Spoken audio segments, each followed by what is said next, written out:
Les vivants et les dieux, symboles et religions, par Michel Cazenave. Aujourd'hui, Tristan et Iseut.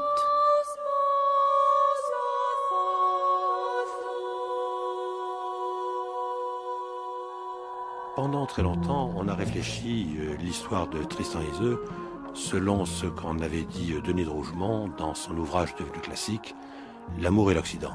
Or, il se trouve que depuis quelques décennies, on s'est remis au travail, en quelque sorte, et on s'est rendu compte que la légende de Tristan et Iseut nous racontait tout autre chose que ce que nous avions cru jusqu'alors, et qu'on ne pouvait pas la comprendre si on ne la replaçait pas dans un contexte qui était un contexte mythique d'origine indo-européenne, et si on ne voyait pas qu'il y avait beaucoup d'éléments qui ne pouvaient renvoyer qu'à un univers religieux ou un univers spirituel.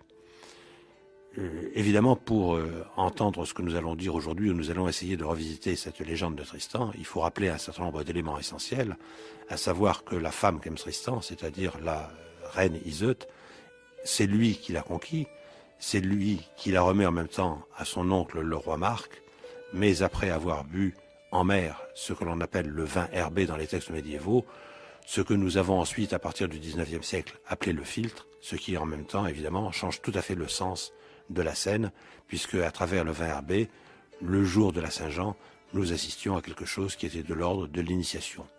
Et où après, précisément, toute l'histoire des relations entre Tristan et Iseut vont être un jeu entre la présence et l'absence, et comme la mort, d'abord de Tristan, puis d'Iseut, sera d'abord une mort de fidélité de l'amour, en renvoyant évidemment au fides latin au départ, c'est-à-dire la foi donnée, la confiance qui est faite en même temps, au-delà de toute apparence, à une personne humaine, et non pas cette volonté de la pulsion de mort dont parlait Denis de Rougemont. Et afin de découvrir précisément ces éléments tout à fait nouveaux, ou nouvellement découverts, dans l'histoire de Tristan et Iseut, et dans cet arrière-fond mythologique sans lequel l'histoire perd tout son sens, nous avons aujourd'hui avec nous Philippe Walter, professeur de littérature médiévale à l'université de Grenoble, qui déjà avait produit d'ailleurs une étude aux éditions Artus sur l'arrière-fond indo-européen de Tristan et Iseut, et qui vient de publier aux éditions Imago un livre intitulé Tristan et Iseut, le porcher et la truie, dont évidemment on peut trouver le titre un peu ambigu, mais que nous allons essayer de comprendre dans sa valeur spirituelle et sacerdotale.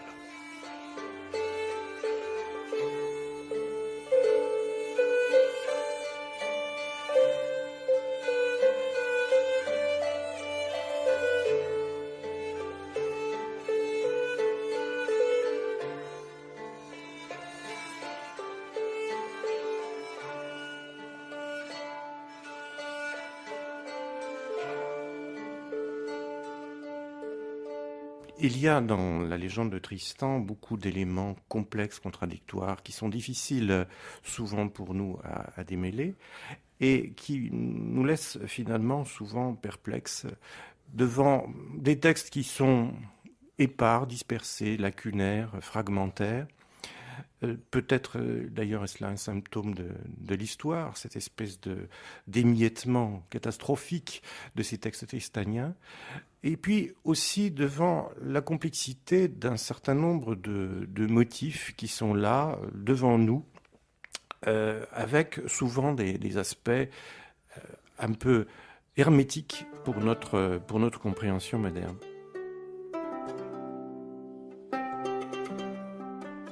Accablé de douleur, le jeune homme regardait la longue danse des flots qui battaient au galet où il attendait sur sa couche. « Ah, roi Marc, mon oncle, songeait-il en pleurant, vous m'avez donc délaissé, moi qui vous ai défendu et me suis battu à prouesse. Faut-il donc accepter de mourir de la sorte? Non, je veux tenter le destin et partir sur la mer. Vers quelle terre? Je ne sais, mais si Dieu me secourt, ce seront de ces îles dont on dit que les reines savent guérir tous les maux. Si je peux me sauver, seuls les vents et les vagues m'indiqueront mon chemin au hasard de leur route. Il supplia Gorvenal et tant demanda que l'écuyer de Guerlas consentit à son vœu. Il prit Tristan dans ses bras et le déposa dans une barque qui n'avait voile ni rame, ni le moindre gouvernail pour la guider sur les flots. La mer seule, de la sorte, déciderait l'aventure, et le chant de la harpe que Tristan emportait pour calmer sa douleur.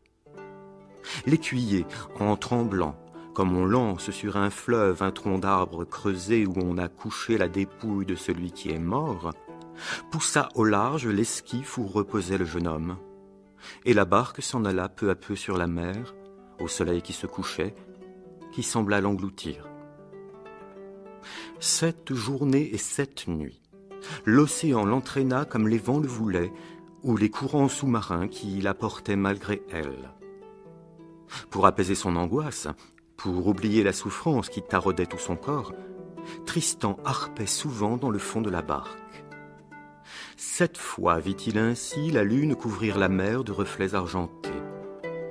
7 fois vit-il ainsi le soleil se lever et tomber dans la houle, jusqu'à ce que la mer le portât au-devant d'un rivage.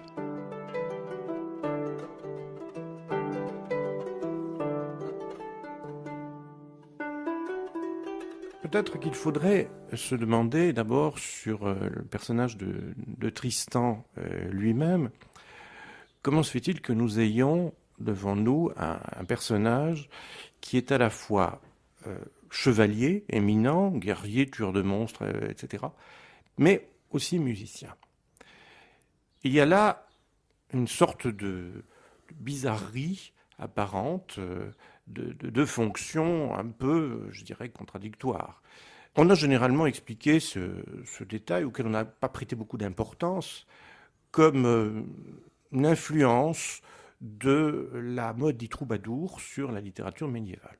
Je crois que l'explication est un peu courte, parce que on ne verrait pas pourquoi ce serait plutôt Tristan et pas un autre chevalier, comme Lancelot, Yvain, je ne sais pas qui, hein, il y en a tant et plus, qui aurait cette double compétence. Alors il faut peut-être repenser le problème autrement, et puis se demander s'il n'y aurait pas dans la vie de Tristan, dans le personnage même de Tristan, des aspects peut-être un peu occultes, cachés, qui nous mettraient devant d'autres manières de le comprendre, d'autres manières de l'interpréter. Joseph Bédier avait noté l'existence d'un petit texte gallois, donc tardif, enfin disons de la fin du Moyen-Âge, où Tristan garde les cochons du roi Marc. Cette curieux épisode avait aussitôt suscité les sarcasmes de Bédier, qui d'abord n'avait pas compris le texte, pensant que Tristan s'était déguisé en porcher, alors que le texte ne dit pas cela. Et il avait rajouté, ce même Bédier, que Tristan donc faisait partie un peu de cette galerie de personnages grotesques et stupides, relevant d'un véritable Décaméron barbare dont les Celtes avaient le secret. Alors, je suis parti de cette espèce de méconnaissance ou d'incompréhension de Bédier pour reprendre la question et me demander, est-ce que être porché, ça pourrait vouloir dire quelque chose dans une mythologie, dans les mythologies anciennes, et examiner un peu ce que sont les porchés. Alors, il y a un bon exemple chez Homère, dans l'Odyssée, avec le porcher d'Ulysse. Il s'appelle Eumée. Et on s'aperçoit, première surprise, que les porchers chez les Grecs ne sont pas aussi méprisés et aussi sales et dégoûtants que la réputation populaire veut bien les faire. Au contraire, ils ont l'air beaucoup plus valorisés. Ils font même partie du personnel du palais, du personnel officiel du palais, aux fonctionnaires de la cour royale, Eumée en particulier, ayant pour rôle de veiller sur le protocole, enfin sur tout un ensemble de fonctions indispensables à la vie d'une cour royale. On prend maintenant les Celtes et on s'aperçoit que les porchers sont légion. D'abord, le plus célèbre peut-être, c'est saint Patrick lui-même, qui est qualifié de porcher. Et à sa suite, un très grand nombre de saints, en particulier en Bretagne, ont affaire, ou sont eux-mêmes d'ailleurs, des porchers. Ou bien encore, ils sont plus ou moins assimilés à des personnages de pasteurs, au sens presque religieux du terme, conduisant une troupe, qui peut être une troupe de soldats, mais aussi une troupe tout à fait ordinaire, de fidèles, hein, comme saint Patrick, hein, qui est un pasteur, et ainsi se trouve porté plus ou moins vers une sorte de fonction ou bien guerrière ou bien sacerdotale. Ces deux aspects sont certainement connexes chez Tristan, puisqu'il y a à la fois le côté guerrier, c'est un éminent guerrier. Bon. La tradition donc du gardien de cochon nous amène à considérer que nous sommes devant à la fois des gardiens donc d'armée, mais peut-être également autre chose, dans la mesure où c'est la nature cette fois-ci de l'animal qui va revaloriser la fonction du porcher. Dans la mythologie celtique, particulièrement dans le domaine gallois, mais aussi dans le domaine irlandais, surtout dans le domaine gallois, nous avons des textes qui racontent l'origine divine des porcs, des cochons. Ce sont des animaux de l'autre monde. De ce fait, ces animaux prennent un relief singulier, une importance particulière dans la mythologie des Celtes et aussi d'ailleurs dans la vie tout court des Celtes. Ce sont aussi des animaux qui sont associés à la sagesse, à la connaissance, puisqu'ils viennent d'un monde qui est le monde de l'au-delà, où réside toute sagesse et toute initiation. Le gardien de port, va recevoir de l'autre monde le don du chant, de la musique. Mais cette musique, ce n'est pas simplement la simple capacité vocale de pouvoir chanter. C'est une musique très particulière, une musique divine qui est chantée. C'est une musique qui relève forcément de l'au-delà, des techniques de la divination et de la poésie, qui est assimilable, au fond, à une sphère unique permettant de recouvrir à la fois tout ce qui relève de la parole sacrée, du don de prophétie et évidemment de la simple capacité de chanter, du don du génie musical. On est dans une communication avec l'au-delà, on est avec une dimension supérieure de la musique qui n'est pas simplement la capacité vocale ou la capacité instrumentale, musicale de jouer de l'instrument de musique. Au terme de cette réflexion, de cette comparaison, on peut conclure que probablement il faut déduire les capacités musicales de Tristan de cette accointance primitive, originelle, avec les porcins, avec les cochons, qui sont probablement ces animaux qui lui ont valu d'être un musicien, d'une part, et aussi un être initié à toutes les formes de la sagesse de l'autre monde, y compris d'ailleurs, plus ou moins, la magie.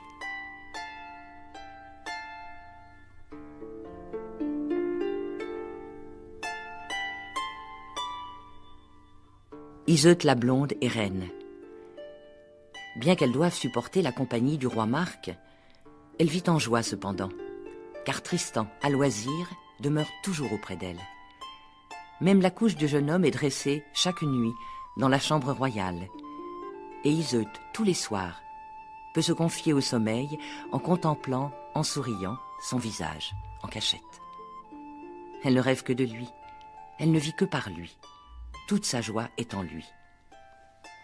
Ce désir qui agite les deux jeunes amants, il déborde de leur corps comme le vin de la cuve. Tristan a 18 ans. Iseult, à peine en a 15. Ils ne peuvent se plier à aucune mesure. Toute règle ne serait pour eux qu'un aiguillon. Et comment résister à l'appel de ses sens? Aussi, quel qu'en soit le danger, ils ne peuvent s'empêcher de trembler en se voyant. À toute heure, en tout lieu, on voit leurs lèvres frémir et leurs mains se frôler. Ils se retrouvent la nuit, quand le roi est absent, dans le lit de la reine. Si ces femmes sont là, ils s'échappent du château et se retrouvent dans les champs, au détour d'un sentier, à l'abri d'une haie. Quel plaisir y trouvent-ils? Tout alors les transporte, et l'odeur de la terre qui s'exhale sous leur corps, et le chant de la mer qu'ils entendent au loin, et la lueur des étoiles qui veillent sur leur amour, comme autant de témoins silencieux et complices.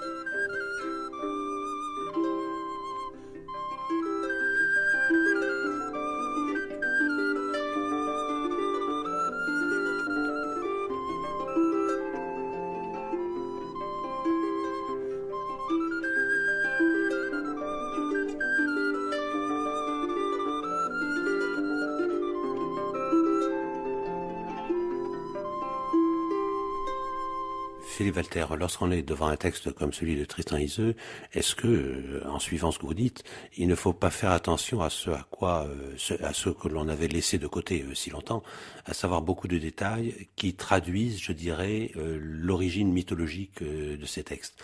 Lorsque vous parlez, par exemple, du rapport de Tristan avec les porcs, je ne peux pas m'empêcher de penser que lorsque Cariado vient surprendre Tristan, il a rêvé qu'un sanglier forçait la reine Iseult, que en même temps Tristan précisément sur ses âmes a un sanglier, et je pense évidemment à un texte qui a un doublé irlandais, la légende de Diarmaith et Gwaine, dans laquelle on sait que Diarmaith, qui est le Tristan irlandais, est le frère de lait de ce qu'on appelle le sanglier de Belbulmen, qui est une créature de l'autre monde, que son sort va y être suspendu, et d'une certaine manière on voit bien que ce sanglier et Diarmaith, le Tristan irlandais, donc, sont, je dirais, des doubles l'un de l'autre. Et évidemment, du coup, je pense aussi à un texte gallois qui est attribué au fameux Merlin, enfin Myrdine, qui parle justement des porcs de la connaissance, des petits porcs finalement qu'il fait paître, et qui renvoie à la connaissance. Mais alors, là aussi, en prolongeant ce que vous dites, de dire d'abord, on est bien obligé de, même si il n'en reste plus que des vestiges, si on peut dire, dans les textes médiévaux, ça a certainement un sens extrêmement profond. Et dans le liaison que vous faites à la musique, je me pose la question de dire justement cette musique. Finalement, même dans les textes qui nous restent, on voit très bien que la musique, c'est Tristan après avoir été blessé par le Morholt qui traverse la mer d'Irlande, sur une barque sans rame. Bon, là on voit très bien un très ancien mythème, et en même temps, d'une certaine manière, domptant la mer. Dieu sait que c'était pas une traversée en principe très très facile, en jouant de la musique. Et là, on a l'impression que cette musique, justement, est accordée à l'autre monde. Il traverse la mort grâce à la musique, et en même temps a un lien évident avec l'amour, puisque finalement, on sait qu'il y a une variante dans laquelle un chevalier vient prendre Iseult, le roi Marc évidemment est incapable de la récupérer, c'est Tristan qui va la chercher, et qui à travers un concours de musique va la revoir, ou ce qu'on retrouve dans le lait de la Haustique par exemple de Marie de France. Et le lait de la Haustique m'intéresse parce que Tristan est siffleur, il est comme le rossignol, ce qui veut dire en même temps que d'une certaine manière il connaît le langage des oiseaux, et le langage des oiseaux on sait très bien que ça a à voir avec la divination. Oui, et souvent, l'acquisition du langage des oiseaux passe par la médiation d'un être de l'autre monde qui a été en quelque sorte initiateur. Hein. Si on prend le cas de Siegfried par exemple, c'est en rôtissant le cœur du dragon Fafnir et en laissant tomber un peu de sang sur ses doigts qu'il va mettre ensuite son doigt à la bouche et entendre le chant des oiseaux. Dans la tradition irlandaise, C'est un personnage nommé Finn qui fait à peu près le même geste que Tristan. Il rôtit un saumon, et non plus un dragon, et il se brûle le doigt, met le doigt à la bouche, et aussitôt il devient devin. Le saumon, justement. Le saumon, si l'on part des données purement philologiques, on s'aperçoit que l'un des noms du saumon en irlandais ancien, c'est orc, O-R-C. Et ce nom, évidemment, consonne étrangement avec d'autres noms d'autres langues indo-européennes, comme le porcus, bien sûr, le porc, le cochon. C'est d'ailleurs une curieuse analogie, mais il se trouve que les deux animaux ont une particularité, d'avoir une chair assez grasse et de pouvoir être fumés, hein, aussi bien le saumon que le cochon. Et donc, ce sont des viandes qui peuvent se conserver justement par le fumage assez longtemps. Et c'est probablement l'une des raisons qui, c'est pas la seule, mais c'est une des raisons qui ont fait que, en fait, les deux animaux ont une fonction analogue, celle de transmettre la science, une science sacrée, comme vous avez dit, le langage des oiseaux, c'est-à-dire une parole de l'au-delà qu'on est capable d'entendre, de comprendre et de mimer aussi, d'interpréter. Il y a chez Tristan un détail qui montre bien l'influence fatale du sanglier sur son personnage, enfin sur son être mythique, c'est le motif de la blessure du sanglier. C'est Béroul qui évoque dans un court passage cette blessure de Tristan, qui lui vaut d'ailleurs de se trahir dans la chambre du roi Marc, puisque, comme il a rencontré Iseux, il a laissé la marque de son sang sur les draps. Donc cette blessure, le texte l'évoque comme une blessure plus ou moins de chasse, mais en réalité, elle a probablement une autre origine. Les textes médiévaux ne sont jamais trop anecdotiques et ils mettent souvent en scène des petits détails qui sont susceptibles d'une autre lecture.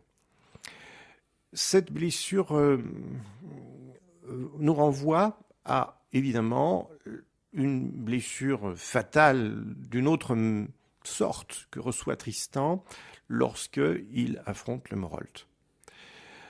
C'est à la suite de cette blessure, d'ailleurs, qu'il semble que ses dons musicaux se manifestent. Parce qu'en regardant bien les textes, on s'aperçoit que les capacités musicales et les dons musicaux de Tristan ne semblent pas aussi anciens qu'ils veulent bien le paraître. Certes, Gottfried de Strasbourg, l'un des adaptateurs allemands, nous dit que Tristan, dès son jeune âge, avait été initié à la musique, mais il parle de cette initiation en des termes si particuliers qu'on comprend bien que, en fait, c'est une initiation d'un autre ordre, probablement qu'il reçoit. C'est une initiation qui doit davantage relever de l'initiation druidique, beaucoup plus que de l'initiation, que d'un apprentissage, je dirais, scolaire de la musique. Donc, c'est en fait surtout après avoir rencontré le Morholt que Tristan manifeste ses dons musicaux et qu'il joue particulièrement d'un instrument, une harpe, qui est son instrument fétiche. Marie de France le rappelle encore dans le lait du chèvrefeuille, puisqu'il est celui qui a composé ce lait et qui, nous dit Marie de France, savait bien harper. Tristan est un admirable joueur de harpe. Et le concours qu'il relève, enfin le défi qu'il relève avec le harpeur d'Irlande nous montre bien la teneur de ses dons musicaux. Donc il y a chez lui quelque chose qui doit s'apparenter beaucoup plus à l'infusion d'une sorte de grâce divine dont la musique serait le signe. Et évidemment, simultanément, cette infusion d'une grâce divine correspond aussi à la rencontre avec Iseux, nièce du Morolt, figure dans l'ombre de son oncle peut-être, mais figure aussi insulaire, dont on sait bien que dans la mythologie celtique, elle renvoie toujours à des personnages, des créatures féeriques. C'est peut-être ici l'occasion de se demander s'il n'y aurait pas quelques traits porcins, justement, derrière le Morolt. Et en examinant le nom, moi, il m'a semblé que si on se fondait sur des bases strictement philologiques, on pourrait vous décomposer le nom du Morolt en deux éléments. D'abord le nom de la mère, mort, bien sûr, et ensuite un élément qui varie selon les textes, qui est tantôt out, tantôt holt, tantôt houk, etc. Donc, qui est en fait l'un des noms du porc, du cochon, dans les langues celtiques. C'est-à-dire que, en fait, le nom du Morolt signifierait tout simplement le cochon de la mer. Alors, on est en mythologie, évidemment. On n'est pas dans le domaine de l'ethnologie et essayer de se demander comment des cochons peuvent vivre dans la mer, c'est peut-être un petit peu trop positiviste pour ce genre de problème. Je crois qu'il faut plutôt admettre qu'il y a dès le Moyen-Âge une désignation pour un certain nombre de créatures marines, une désignation commune qui est le porcus marinus, c'est-à-dire le cochon de la mer, qui correspond en fait à trois animaux marins. D'une part, le marsouin, ce qui est étymologiquement aussi le nom du cochon de la mer, mais aussi la morue et enfin le dauphin. Donc, cette désignation ancienne nous place devant une catégorie d'animaux qui avaient probablement la même mythologie que les cochons terrestres, si je puis dire. Et d'ailleurs, la différence se fait souvent pas très bien dans le monde celtique entre les cochons qui vivent sur terre et les cochons qui vivent sur mer, parce qu'il y a un texte assez célèbre, l'un des plus anciens récits auquel est mêlé le roi Arthur, qui est la chasse d'un sanglier, probablement d'ailleurs une truie, le Torchtreut, qui conduit le roi Arthur tout simplement dans la mer, puisque le cochon finit, après un long périple sur l'ensemble du pays de Galles, finit son itinéraire dans la mer, et comme s'il vivait probablement autant sur terre que dans la mer. Donc on voit bien que la mythologie ici a brouillé un peu les catégories et a considéré qu'on a à la fois une figure terrestre et marine, et en tout cas que les deux animaux ont certainement, de ce point de vue, des analogies aussi sur le plan du mythe, c'est-à-dire des récits auxquels ils sont associés. Tristan attendait, dans l'écume des vagues, étendu sur la couche, où les peaux de loup et de martre se soulèvent et se gonflent sous l'effet de vents frais. Les images se pressent, les souvenirs s'entrebattent. Le poison s'insinue dans les veines de Tristan, il fermente dans son corps, et le boursoufle d'ulcères et de plaies variqueuses. Où est-il réellement? Dans quel rêve se trouve-t-il? Sont-ce mémoire ou délire que les mots qu'il chuchote et qui se perdent au hasard de la surface des flots? Je ne peux vivre sans vous, ah Iseut, mon ami. Vous souvenez-vous qu'à la cour, nous ne pouvions vivre une journée sans nous être rejoints, et que chaque nuit que Dieu fait, je gagnais votre couche, où vous m'espériez à émoi? Souvenez-vous de l'hiver qui couvrait un tagel, je partageais le même lit que le comte Cariado, et aussitôt que le comte s'était enfin endormi, je me relevais en silence pour aller vous rejoindre. Iseut, Iseut, avez-vous souvenance? Avez-vous remembrance de ces peines et joies, de ces attentes fébriles qui vous faisaient frissonner? Et on eût dit de nos corps comme des cordes de harpe, que le moindre attouchement fait vibrer et sonner.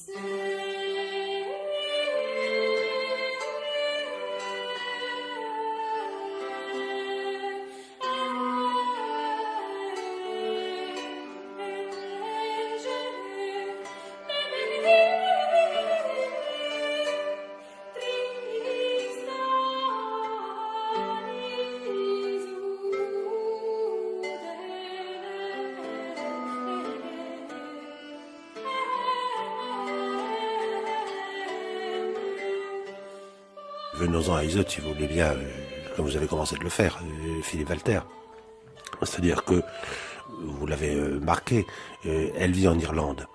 Ce qui veut dire que pour quelqu'un qui vit en Cornouailles, comme est supposé le faire Tristan, l'Irlande, au-delà de la mer, c'est un peu l'équivalent de ce qu'on appelle les îles Fortunées ou les îles des vivants, où règnent les femmes. Et ce qui veut dire, ce qui donne tout de suite un statut de créature de l'au-delà. À Iseult, et ça dans le légendaire celtique, nous avons effectivement toutes ces fées, toutes ces reines, toutes ces souveraines de la mort, en quelque sorte, enfin de la mort qui est la vie, en réalité. C'est-à-dire qu'il y a comme une sorte de statut divin d'Iseult. Et par rapport à ce que vous dites, je peux pas m'empêcher de penser que, par exemple, chez les Grecs, mais nous sommes toujours dans le même ensemble indo-européen, la truie elle-même, à certains égards, la truie blanche, était considérée comme de l'ordre du divin. Donc, est-ce qu'il n'y a pas une sorte de truie Iseult, si on veut dire, qui correspond au porc Tristan? Alors, là, il est évident que dans la mythologie grecque, puis pour prendre un cas assez simple, le personnage de Circé, qui transforme les compagnons d'Ulysse en porcs. Circé, l'enchanteresse, était exactement l'équivalent d'une sorte d'Iseux hellénique. Donc, elle est en fait une créature douée du pouvoir de métamorphose, même si, il faut bien l'avouer, les textes ne mentionnent pas une métamorphose directe d'Iseux en truie. Mais on sait bien que dans les textes, en particulier un certain nombre de laits anonymes, on voit apparaître le blanc porc, ou qui est souvent d'ailleurs une blanche truie, qui vient attirer un mortel vers un mystérieux royaume, qui est en fait un royaume de l'au-delà, où ensuite il va vivre le parfait amour. Et on a le cas du héros Gingamor en particulier, qui est victime de cette attirance par une créature de l'autre monde, en l'occurrence ici une truie, qui a conduit tout simplement le héros vers un destin singulier, une rencontre singulière, qui, dans le cas de Tristan, sera évidemment celle de l'amour. L'assimilation, en fait, de cette créature initiatrice, il va sans dire, bien évidemment, constitue un élément supplémentaire sur la palette des dons conférés par le passage dans l'autre monde. Il y a dans les dons que l'on reçoit, j'ai évoqué ce pouvoir musical, par exemple, don de divination, don de prophétie, qui, en l'occurrence, chez Tristan, se traduit souvent par un certain pouvoir d'inventivité, qui relèverait assez bien de ce qu'on a pu appeler, je pense à Marcel Détienne et Jean-Pierre Vernant, qui l'ont étudié dans le domaine grec, ce qu'on pourrait appeler la métisse, c'est-à-dire une espèce d'intelligence pratique très malicieuse et souvent très ingénieuse, dont fait preuve d'ailleurs Tristan en de très nombreuses reprises. Ça fait partie de ces dons qu'il acquiert dans cette initiation, dans son passage à travers l'autre monde, dans son passage vers l'Irlande, d'une certaine manière, puisqu'il est clair que pour les gens du Moyen-Âge, l'Irlande est une île de l'autre monde, par rapport à toute sa mythologie propre. Certes, c'est une île réelle, bien évidemment, mais c'est aussi une île où l'on reçoit des dons particuliers.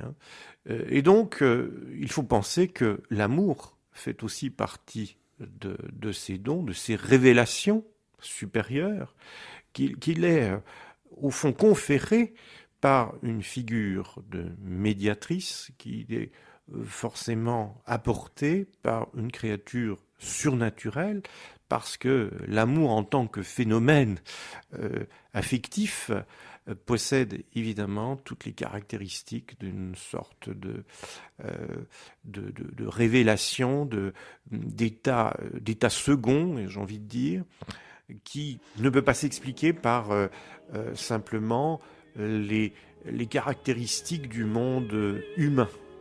Il est forcément, quelque part, la révélation d'une vérité d'ordre supérieur.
Par rapport à ce que vous signalez, Philippe Walter, est-ce qu'il ne faut pas se demander s'il n'y a pas un sens beaucoup plus profond qu'on l'a cru d'habitude dans certains épisodes?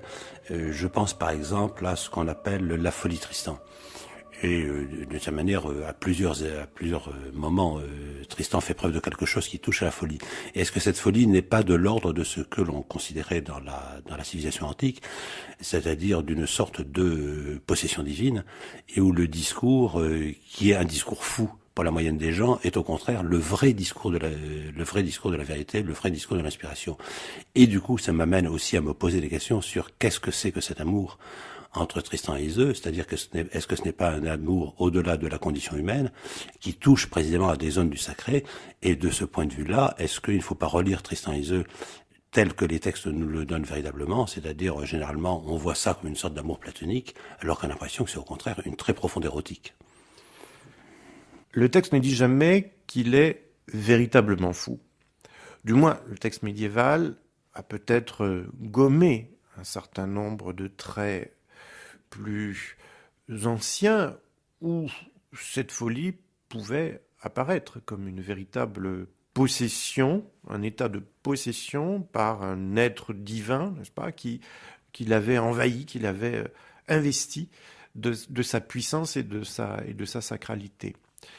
Le texte littéraire a peut-être rationalisé les éléments d'une folie sacrée, mais peu importe dans la mesure où Tristan est apparu aussi comme un musicien. Et je pense que les deux traits, d'ailleurs, se rejoignent, parce que Tristan fou, Tristan musicien ont pour point commun de se livrer à une sorte de délire créateur qui révèle la vérité de son être, enfin, à Tristan. C'est-à-dire qu'il y a, dans le discours en particulier de la folie Tristan,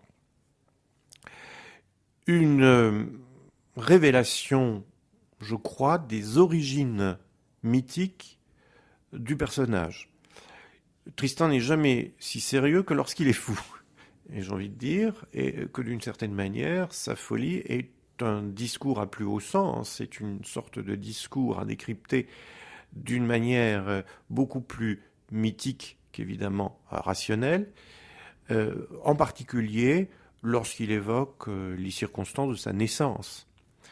Lorsqu'il se dit fils d'une sirène, par exemple, il a très certainement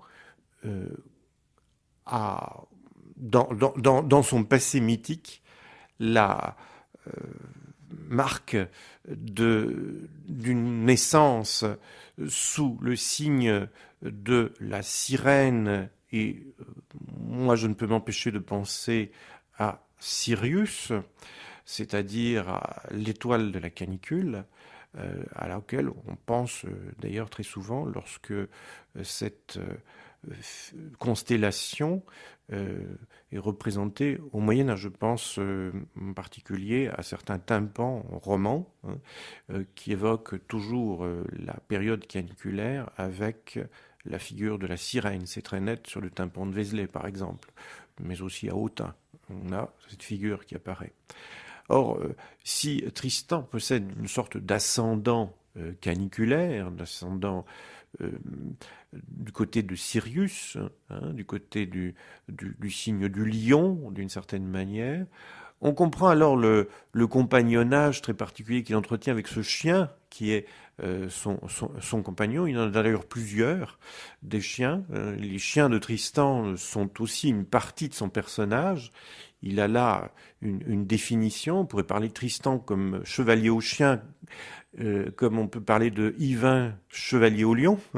Il y a d'ailleurs probablement des similitudes. Et je constate d'ailleurs que l'un comme l'autre rencontre sur leur itinéraire une sorte de folie.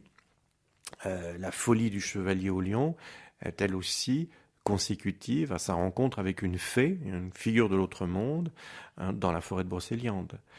Donc on est bien effectivement devant une représentation d'un mythe amoureux qui fait intervenir les cadres d'un autre monde mythique qui est en même temps l'émergence d'une autre forme de réalité. Un amour de ce point de vue-là très, très subversif, un amour qui flirte avec la folie, et qui est une sorte d'expression totale de l'être. Et je crois qu'on peut dire que Tristan ne vit pas du tout une sorte d'amour platonique et que cette folie amoureuse a aussi des expressions très érotiques très directes. Je crois qu'on a un peu exagéré la valeur platonique et éthérée de cet amour en faisant quelque chose d'un peu fade finalement, qui n'a rien de bien conforme à ce que devait être sa nature. J'aurais tendance à penser que cet amour tristanien, il est finalement beaucoup plus proche de certaines évocations du Kama Sutra que du Cantique des Cantiques. Mais justement, en poursuivant encore que sur le Cantique des Cantiques, je pense que c'est beaucoup plus érotique qu'on ne le dit d'habitude. Oui. Mais je pense à certains épisodes de Tristan et Iseult. Enfin, par exemple, un moment où Béroul nous dit que dès que le roi Marc est parti, Tristan bondit vers Iseult, que lorsqu'ils se font surprendre, c'est parce que Tristan quand même est dans le lit d'Iseult, que lorsqu'il revient à plusieurs reprises, il y a toujours cette espèce d'expression, ils se retirèrent sous la courtine, enfin, pour qui comprend, on voit très bien ce que cela veut dire. C'est-à-dire que d'une certaine manière, on a l'impression que si Tristan ne retrouve pas Iseult et ne fait pas l'amour avec Iseult, d'une certaine manière, il est menacé de mort. Oui, mais encore un épisode encore plus radieux, si je puis dire. C'est une forme d'exhibitionnisme public lorsqu'ils sont au Malpas et que Tristan, déguisé en lépreux, a porté sur son dos Iseult et lui a fait traverser un gué. Alors ensuite, bien sûr, personne n'a reconnu Tristan dans le lépreux, et Iseult peut proclamer solennellement devant son mari, le roi Arthur, qui était d'ailleurs aussi venu assister pour l'occasion à ce serment solennel de la reine, que jamais un homme n'est entré entre ses cuisses, sinon le roi Marc et Tristan, et le lépreux plus exactement, qui lui a fait traverser le gué. Et donc elle n'a pas menti, puisqu'elle a dit la vérité, mais personne n'ayant reconnu Tristan, d'ailleurs le lépreux. Et cette évocation d'une sorte de presque d'acte sexuel public sur le Malpas, associé à un serment, nous rappelle d'ailleurs que dans le monde scandinave, très souvent, il était d'usage de prononcer des serments en posant sa main sur une truie. Et dans le monde romain également, il était d'usage de sacrifier des truies ou de faire intervenir ces animaux lors de certains actes solennels, de certains actes juridiques. Ce qui, là encore, montre que la figure de la truie ne possède pas simplement la connotation péjorative qu'elle a prise, peut-être tardivement, sous une interprétation peut-être avec une interprétation déformée de certains textes de la Bible.